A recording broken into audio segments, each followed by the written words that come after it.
ಕುಗ್ಗಿತು ಪುಟ್ಟಕ್ಕನ ಮಕ್ಕಳು TRP ಹೊಸ ಧಾರಾವಾಹಿಗಳ ಕತೆ ಏನು ಹಾಗಾದರೆ ಎಲ್ಲರಿಗೂ ಟೊಪ್ಪಿ ಕನ್ನಡ ಟಿವಿ ಯೂಟ್ಯೂಬ್ ಚಾನಲ್ಗೆ ಸ್ವಾಗತ ಸುಸ್ವಾಗತ ಅಂತ ಹೇಳ್ತೀವಿ. ಶುರು ಮಾಡೋದು ಮೊದಲು ಯಾರೆಲ್ಲ ನನ್ನ ಯೂಟ್ಯೂಬ್ ಚಾನಲ್ ಮೊದಲು ನೋಡ್ತಿದ್ರಿ ಅವರಿಗೆ ಸಬ್ಸ್ಕ್ರೈಬ್ ಮಾಡ್ಕೊಳ್ಳಿ ಮತ್ತು ಪಕ್ಕದಲ್ಲಿರೋ ಬೆಲ್ಲಕನ್ನು ಪ್ರೆಸ್ ಮಾಡಿ.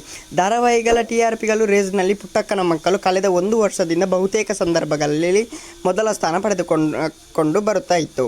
ಫಸ್ಟ್ ಟೈಮ್ ಈ ಧಾರಾವಾಹಿ ಪ್ರಸಾರ ಕಾಣುತ್ತಾ ಇತ್ತು, ಆದರೆ ಈಗ ಆಗಿಲ್ಲ. ಧಾರಾವಾಹಿ ಟೈಮಿಂಗ್ ಬದಲಾಗಿದೆ.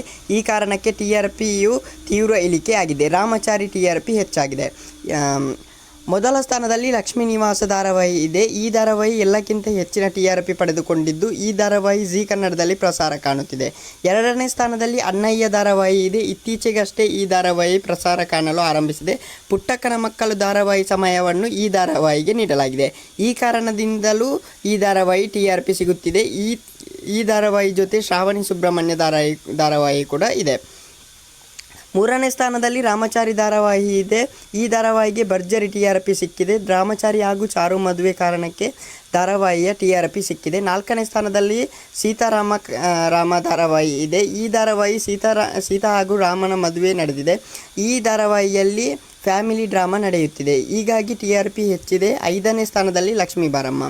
ಪ್ರತಿ ಬಾರಿ ಜಿ ಕನ್ನಡ ಧಾರಾವಾಹಿಗಳು ಟಾಪ್ 5ರಲ್ಲಿ ಇರುತ್ತಿದ್ದವು, ಆದರೆ ಈ ಬಾರಿ ಕಲರ್ಸ್ ಕನ್ನಡದ 2 ಧಾರಾವಾಹಿಗಳು ಸ್ಥಾನ ಪಡೆದಿದೆ ಅನ್ನೋದು ವಿಶೇಷ. ಹೊಸ ಧಾರಾವಾಹಿಗಳಾದ ನಿನಗಾಗಿ, ಶ್ರೀಗೌರಿ ಸಾಧಾರಣ TRP ಪಡೆಯುತ್ತಿದೆ. ಓಕೆ ಗೈಸ್, ಮುಂದಿನ ವಿಡಿಯೋದಲ್ಲಿ ಸಿಗೋಣ. ಅಲ್ಲಿ ಲೈಕ್ ಶೇರ್ ಸಬ್ಸ್ಕ್ರೈಬ್ ಮಾಡಿ ಅಂತ ಹೇಳ್ತಾ love you so much. By.